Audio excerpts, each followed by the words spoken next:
Thank you very much, Honorable Peter Kaluma. To the family of our departed colleague, Reverend Father, my colleagues, God is good and all the time. Honorable Speaker, I stand here in two folds, and I must declare that I am well known to the family of the Honorable Were through his first wife who works in Kisii. And it's quite unfortunate because when I received the calls about the demise of my colleague, I was actually receiving them from Kisii on first instance, because I think every person that comes from Kisii knows that the first wife works there, and we've been working together for several years, I think 7 years now, serving the government of Kenya.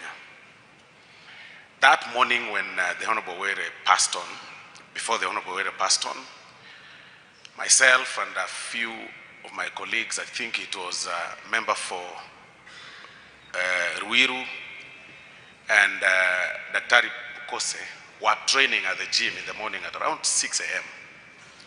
He was in high spirits, giving us a plan on how he intends to, run around the politics of the day.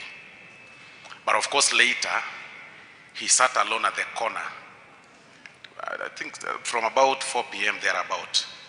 Wasn't looking very okay. He looked like he was so disturbed. Any person that would pass by would agree with us that he wasn't the normal Were that we all knew.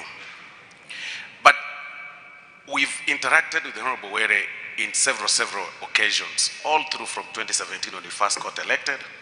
And I must confess here that Honorable Were did not have any issue with any of his colleagues. He's never had any squabble, so to say, with any member of parliament that they served with. He used to frequent my office severally. And the very last occasion, I think they came with Honorable Rosa Buyu.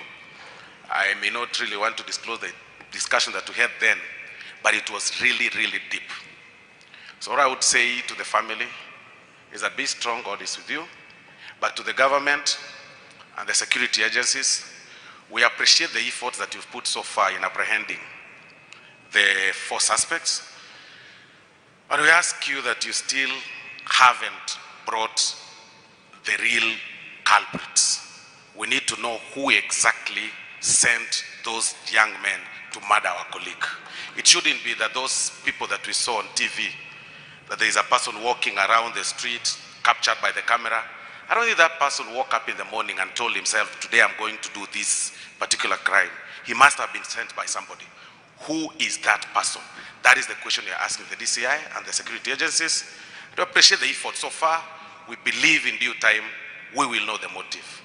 May the soul of our departed colleague rest in eternal peace. Thank you very much.